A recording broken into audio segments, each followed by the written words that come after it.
आप सभी लोगों का डीएलएड फर्स्ट सेमेस्टर की मैथ क्लास में स्वागत है। देखिए, इसमें पवन सीरीज को पढ़ने वाले हैं और ये पवन सीरीज की 18वीं क्लास है और राजन सीरीज भी आप लोगों को कंप्लीट हो गई है।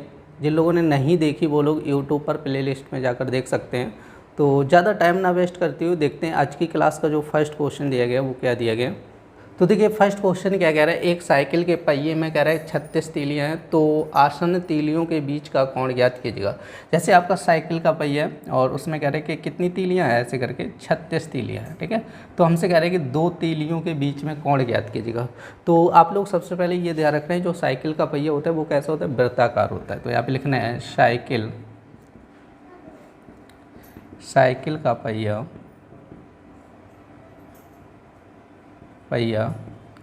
वृत्ताकार होता है। यहाँ पर लिखना है संपूर्ण वृत्त के कोण की माप इक्वल टू हो जाएगा 360 डिग्री। समझे, देखो पूरा सर्किल होता है वो कितने डिग्री का होता है, 360 डिग्री का होता है। तो हमसे कह रहे हैं कि तो आसन्न तीलियों के बीच का कोण ज्ञात कीजिएगा, ठीक है। तो तीलियों के बीच का कोण पूछा गया है, ठीक है। तो लिखना है दो तीलियों के बीच का कोण इक्वल टू हो जाएगा 360 बटे कितना हो जाएगा आपका, देखो कितनी तीलियाँ 36 हैं, तो 36 से भाग कर दो तो यहाँ पे बन जाएगा आपका 10 डिग्री हो जाएगा। देखिए नेक्स्ट क्वेश्चन क्या कह रहा है, कह रहा है कि 6 सेंटीमीटर लंबे तथा 4 सेंटीमीटर चौड़े आयत का परिमाप ज्ञात कीजिएगा। तो हमसे कह रहे हैं देखो 6 सेंटीमीटर लंबा कह रहा है और 4 सेंटीमीटर चौड़ा कह रहा है। तो 4 सेंटीमीटर चौड़ा है और 6 सेंटीमीटर लंबा है। तो हमें क्या पूछा गया है, आयत का परिमाप। तो यहाँ पे देखो आयत की लंबाई क्या दी गई है, आयत की लंबाई इक्वल टू आपकी दी गई 6 सेंटीमीटर, ठीक है। और यहीं पे लिखना है चौड़ाई इक्वल टू दी गई है आपकी 4 सेंटीमीटर। तो हमें पूछा गया आयत का परिमाप, तो आयत का परिमाप इक्वल टू आपका हो जाए 2 लंबाई प्लस चौड़ाई, ठीक है। क्या होता है 2 लंबाई प्लस चौड़ाई, ठीक है। आप लोगों को बता चुका हूँ। तो 2 लंबाई कितनी है आपकी 6, चौड़ाई कितनी है आपकी 4। तो यहाँ पे करिए 2, 6 4 कितना हो जाए 10 और 10 दूनी कितना हो जाए 20 सेंटीमीटर इसका परिमाप आ जाएगा।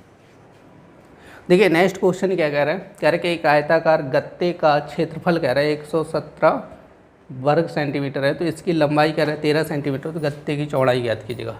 तो देखो तो यहाँ पे लिखना है आयताकार गत्ते का क्षेत्रफल 117 वर्ग सेंटीमीटर, ठीक है। तो यहाँ पर कह रहे हैं कि देखो गत्ते की लंबाई ये दिया गया आपकी, गत्ते की लंबाई इक्वल टू दी गई 13 सेंटीमीटर, क्लियर नहीं। तो देखो आपका क्षेत्रफल दिया 117 वर्ग सेंटीमीटर और कह रहे हैं कि इसकी लंबाई कितनी है 13 सेंटीमीटर। तो हमसे चौड़ाई ज्ञात कीजिएगा।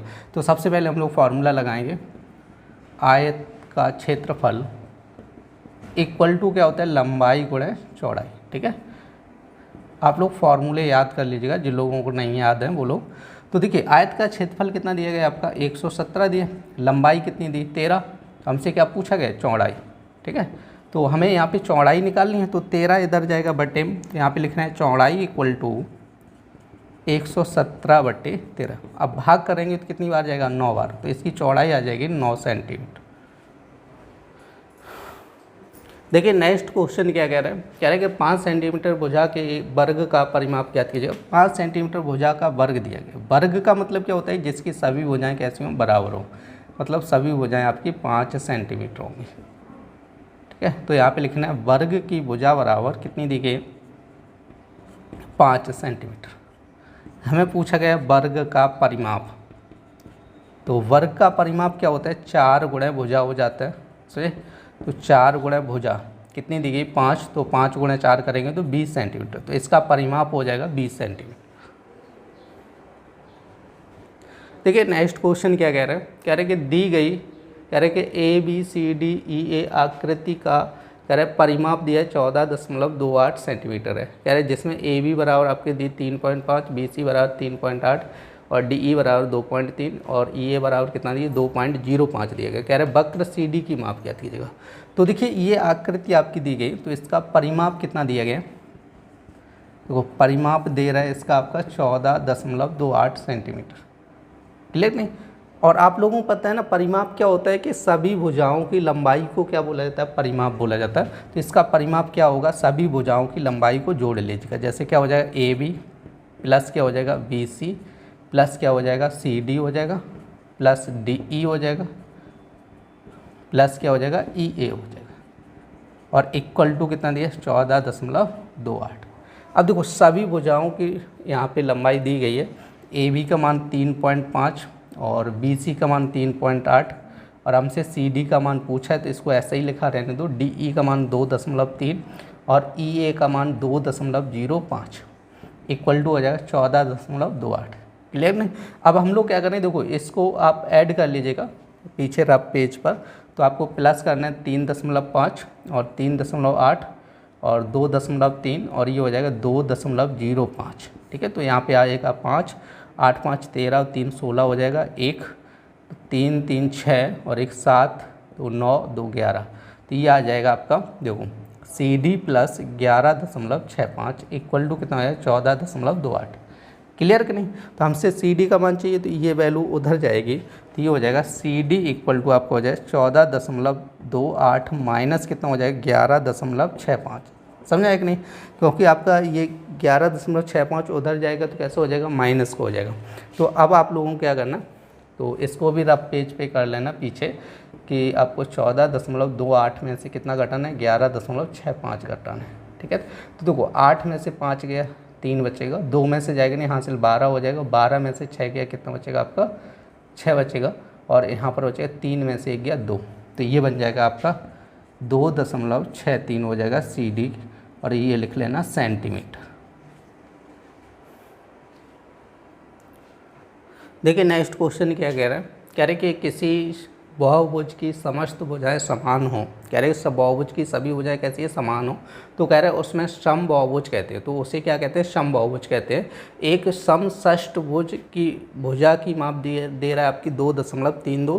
कह रहे कि समषष्ठभुज के परिमाप ज्ञात कीजिएगा। तो हमसे देखो कह रहे कि जैसे किसी बहुभुज की सभी भुजाएं कैसी हो समान हो तो उसको हम लोग क्या कहते हैं सम बहुभुज कहते हैं। और कह रहे एक समषष्ठभुज, षष्ठभुज का मतलब क्या होता है जिसमें क्या होंगी 6 भुजाएं होंगी, उसको क्या बोला जाएगा षष्ठभुज बोला जाएगा। और षष्ठभुज की भुजा की माप दे रहा है 2.3 सेंटीमीटर। तो यहाँ पे लिखना है सम षष्ठभुज की भुजा इक्वल टू कितनी दे रहा है 2.32 सेंटीमीटर। कितनी दे रहा है 2.32 सेंटीमीटर दे रहा है, समझे ना। और हमसे कह रहा है कि सम षष्ठभुज का परिमाप क्या कीजिएगा, तो यहाँ पे लिखना है सम षष्ठभुज का परिमाप। ठीक है, तो परिमाप इक्वल टू क्या हो जाएगा, देखो यहाँ पे षष्ठभुज की बात कर रहा है तो सम षष्ठभुज की तो 6 गुणा भुजा हो जाएगा, क्योंकि षष्ठभुज में क्या हो जाएगा 6 भुजाएं होती हैं। ठीक है, सम षष्ठभुज तो देखो 6 गुणा आपका दिया 2.32। अब 6 का गुणा करो 12 हो जाएगा, 18 और 1 19 हो जाएगा, 6 दूनी 12 और 1 13। तो इसका आंसर आ जाए 13.92 सेंटीमीटर हो जाएगा। देखिए नेक्स्ट क्वेश्चन क्या कह रहा है, कह रहा है कि रमेश के बगीचे में विभिन्न प्रकार के फूलों के पौधे लगाए गए हैं। कह रहे हैं नीचे दी गई साड़ी में इन पौधों की संख्या दी गई, इन्हें पिक्टोग्राफ द्वारा प्रदर्शित कीजिएगा। तो हमें पिक्टोग्राफ द्वारा कह रहा है प्रदर्शित करना है। तो यहाँ पे देखो पिक्टोग्राफ यहाँ पे लेना पड़ेगा। तो देखो आप सभी संख्या हम देख लो किससे भाग जाएगा, तो 5 से चला जाएगा। ठीक है, तो यहाँ पे लिखना है 5 इक्वल टू आप जैसे कुछ भी मान लो। ठीक है, या तो आप एक फूल बना लो या कोई भी सिंबल बना लो यहाँ पर। तो हम 5 इक्वल टू कितना मान रहे हैं, एक ये फूल मान रहे हैं। ठीक है, तो अब देखो हमें यहाँ पे प्रदर्शित करना है गेंदा का फूल। तो 5 का भाग करो 25 में कितनी बार जाएगा 5 बार जाएगा। तो यहाँ पे 5 फूल बनाने हैं। ठीक है, ऐसे करके आपको 5 फूल बना देने हैं और कुछ नहीं करना है। ये तो क्वेश्चन आप लोगों को कायदे से आ गया होगा, क्योंकि बहुत से क्वेश्चन इस टाइप के करवा चुका हूँ।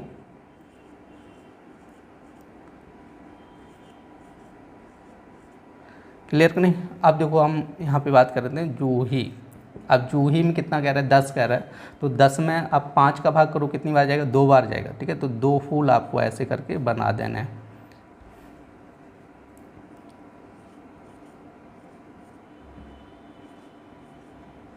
तो आप कोई सा भी सिंबल बना सकते हैं, कोई दिक्कत नहीं है। तो देखो यहाँ पे हम बात करते हैं चमेली। तो चमेली में कितने हैं, 15 है। तो 15 का मतलब कितना हो जाएगा, 3 फूल बनाने होंगे आपको।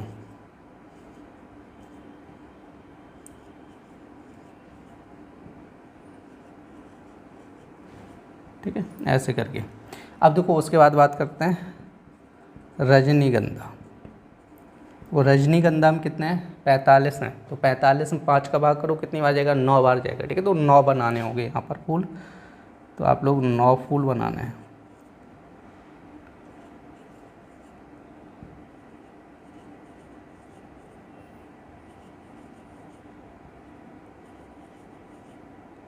आप लोग सही से बना लेना। ठीक है, हम ऐसे ही बना रहे हैं। कितने हो गए, 3 3 6।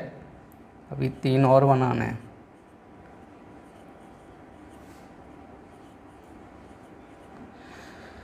तो देखिए ये 6 हो गए। अब देखिए नेक्स्ट क्या कह रहा है, गुलाब। तो गुलाब की बात करेंगे। तो चलो इधर बना दे रहा हूँ गुलाब के लिए। तो गुलाब में जब भाग करेंगे तो कितनी बार जाएगा, 7 बार जाएगा। तो 7 यहाँ पे फूल बनाने होंगे आपको।